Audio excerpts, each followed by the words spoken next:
Jour 9 et on est dimanche matin. Et ben, il est 8 h et je suis un peu tout seul. Tout le monde doit dormir encore.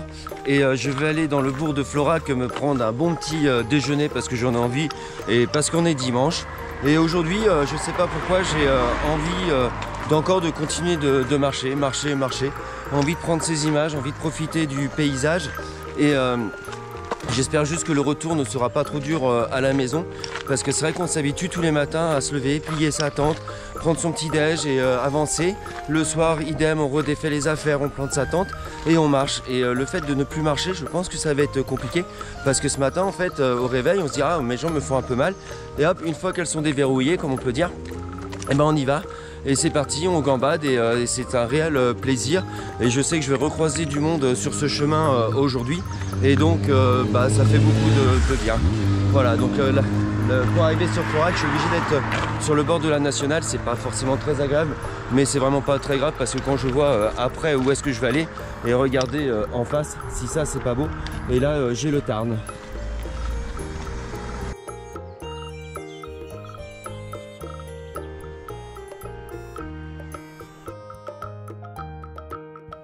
L'arrivée dans Florac avec ce calme, personne, je suis vraiment tranquille, la vie est belle.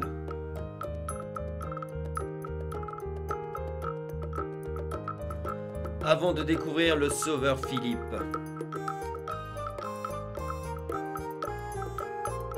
Je vais te faire écraser là, allez, viens par là. Allez bien, voilà, regarde. Allez, un petit effort, voilà. Ah, C'est beau hein. quoi? Il est magnifique. Génial. Philippe t'a sauvé la vie. Voilà. Oh, c'est un gros pépère. Oh, dis donc. On mange bien la cantine, regarde.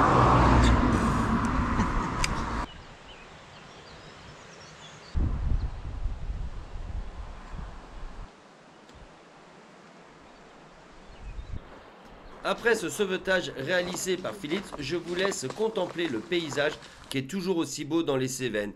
Et là, je vais tomber sur un petit restaurant extérieur et je vais me faire, vous allez voir et découvrir, et ça fait vraiment beaucoup de bien.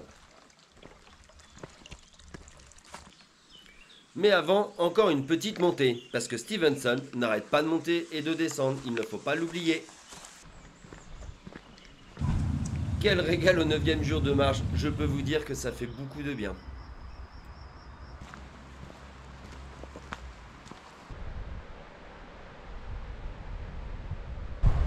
Après ce bon petit repas, rien que de tel de marcher sur une ancienne ligne de chemin de fer.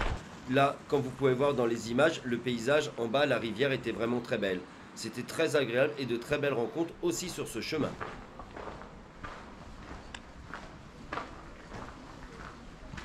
Depuis que je suis dans cette partie, ça bouge énormément dans tous les sens. C'est assez impressionnant. Mais bon, la vue est juste splendide et magnifique. J'espère ne pas croiser de vipère, c'est tout.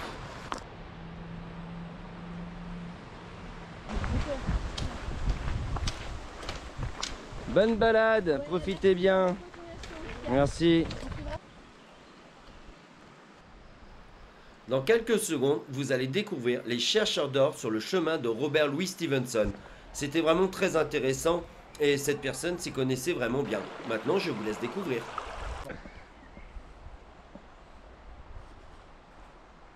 Donc en fait, comment vous savez où est-ce qu'il y a de l'or? En général, c'est derrière les rochers, un petit peu comme ça, ou un peu plus en aval ou en amont, peu importe. Et à l'intérieur des virages, des rivières, en général. Voilà. En fait, il y a des veines d'or qui poussent qui sont à droite à gauche dans la montagne. Et en creusant leur lit la rivière, en creusant son lit, ça amène des petites paillettes ou des petites pépites, mais moins d'un gramme, minuscules, quoi. Et ça se tanque derrière les rochers ou dans l'intérieur des virages, voilà, comme dit tout à l'heure. Ah, faut compter, pour débuter, il faut compter une cinquantaine d'euros avec un pan, un tamis, une pipette, des éprouvettes. C'est suffisant, après une pelle, et c'est largement suffisant pour débuter.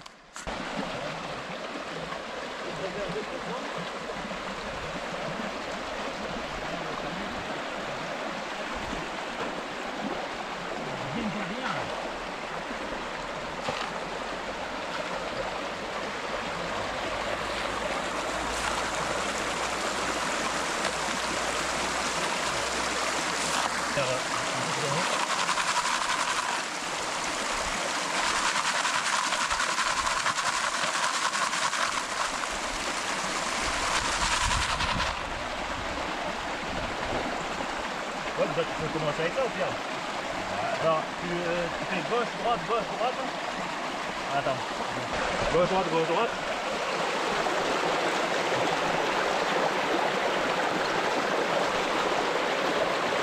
Tu peux laver un peu fort au début. Après, dès que tu as fini, dès qu'il reste que des plus petits, tu fais celui-là. Et vraiment, à la toute fin, tu fais ce côté-là. Voilà.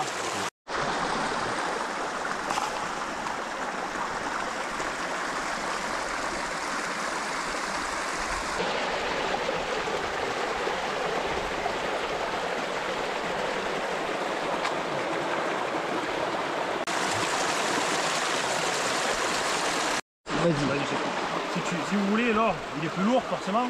Je crois qu'il est à quelque chose comme 19 tonnes au mètre cube. Donc forcément, il est beaucoup plus lourd que les autres pierres ou métaux. C'est que la plupart, il descend au fond, on tamise, il reste au fond. Et avec les petits stries, il vient se coincer entre les stries là, quand on évacue. Et au fur et à mesure, à la fin, normalement, on doit récupérer quelques pépites, si on a de la chance, bien sûr. Généralement, c'est des paillettes. Faire. Ouais.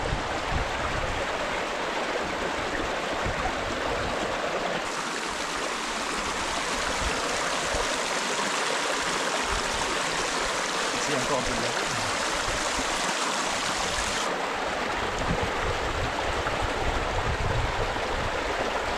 Est-ce qu'un morceau d'or aurait un goût? Vous allez savoir pourquoi il a fait ça.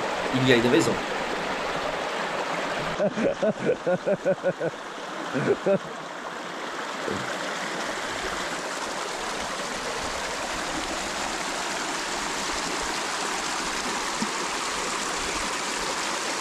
Vous voyez, si tu filmes là, regarde. Ça, on pourrait penser que c'en est une, mais ça brille pas assez, c'est pas assez jaune.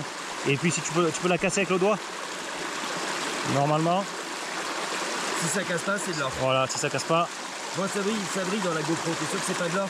Voilà. Ça fait plein de petites Mais c'est vraiment jaune. Hein. En plus, l'or, c'est la couleur du jaune sur le spectre de la couleur, ou je sais trop quoi. L'or, c'est l'opposé du bleu, donc ça se voit même en plein jour comme en pleine nuit. Tu le vois. C'est un jaune pétard, mais là, j'ai rien du tout. Voilà. Tu te dis, ouais, c'est une paillette, elle est énorme. Mais non, c'est pas une paillette. Ça brille pas du tout. Je vais essayer de la sortir. Tu vois, en fait, c'est un bout de roche qui brille un petit peu. Ouais. Et maintenant, place à l'amusement, au ricochet. Donc là, j'ai fait la connaissance de Samed, qui va nous faire des jolis ricochets. Vas-y, Samed. On va essayer. Là, c'est raté.